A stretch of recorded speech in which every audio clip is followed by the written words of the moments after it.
A few weeks ago, I made a video about affirming strengths as part of compassion.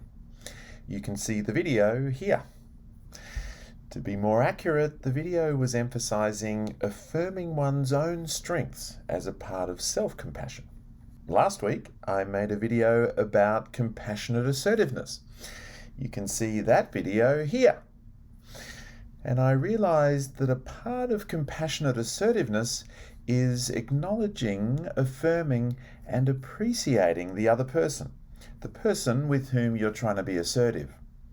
So in today's video, I wanted to explore that idea a little more, the role of appreciation in compassionate assertiveness, setting boundaries, and having effective conversations.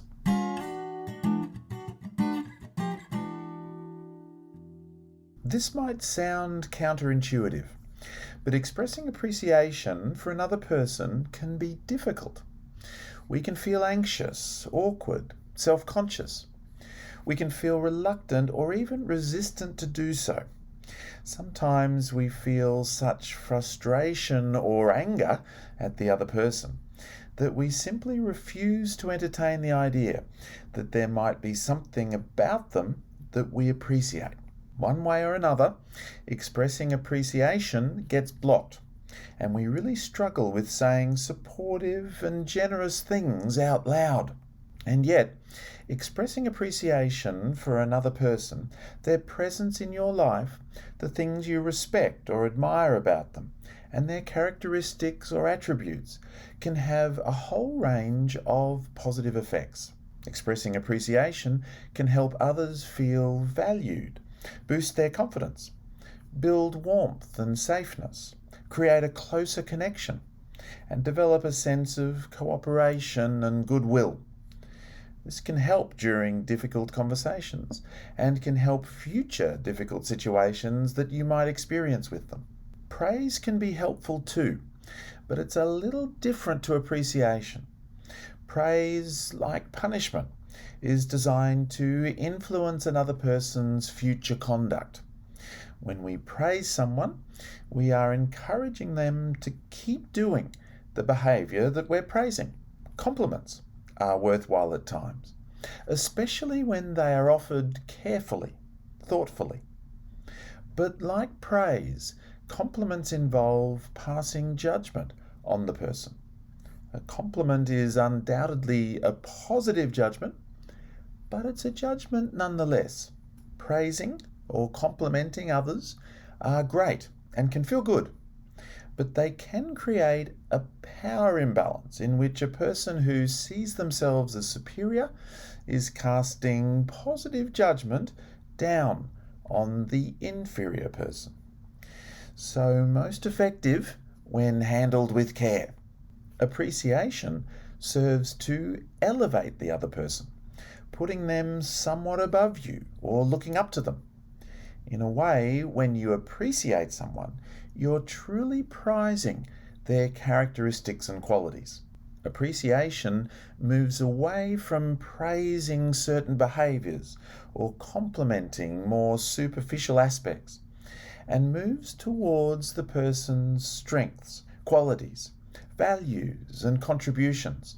Where a compliment might say, "You look lovely in that dress," appreciation would go deeper and say, "I really admire your grace and poise."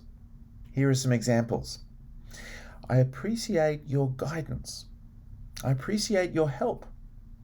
I appreciate your time. I appreciate your efforts and willingness to work through this together. I value the insights and guidance you provide. I value your support. You are always so helpful, considerate, patient, kind, careful." The list goes on. Now, the interesting thing is that this kind of appreciation is a powerful part of compassionate assertiveness.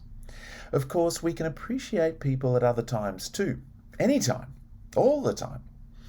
But when we're having a difficult conversation and we're identifying wants and needs and trying to set boundaries, expressing appreciation, genuine appreciation, can make all the difference. But this is where blocks really can arise. If we're feeling annoyed, begrudging, or resentful of the other person, then it can feel very difficult to express appreciation.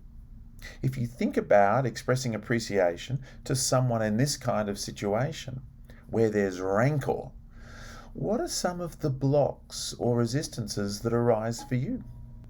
Do you notice any threat system activation, anxiety, anger, self-consciousness? Do you notice any drive system activation, a sense of competition or trying to win? What comes up for you?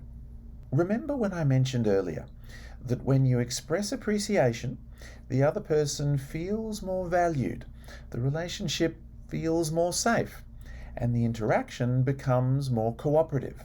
All of that creates a wholly different context for the conversation, one in which mutual awareness and understanding can develop. Compromises and concessions can be the outcome, and clear and healthy boundaries can be agreed upon. And so, the compassionate self, that part of you that is wise, strong, courageous, and kind, that part of you that can express appreciation. How might you use the compassionate self to help with expressing appreciation? Who in your life could you practice this with? Maybe start with someone who's easy, maybe even a family pet, and then build up from there to loved ones, friends, or workmates, and so on. Expressing appreciation is a great way to warm up relationships and a great way to enhance your conversations, even conversations where you find yourself having to be assertive. It will feel strange at first, even awkward or anxiety-provoking, maybe. It'll take practice, but the compassionate self can really help. So start appreciating people in your life today and watch your conversations improve and get more and more effective. Thanks for watching.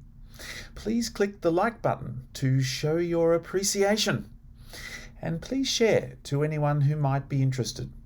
In my book, The Gifts of Compassion, I talk about expressing appreciation, and you can find a link to that in the description below.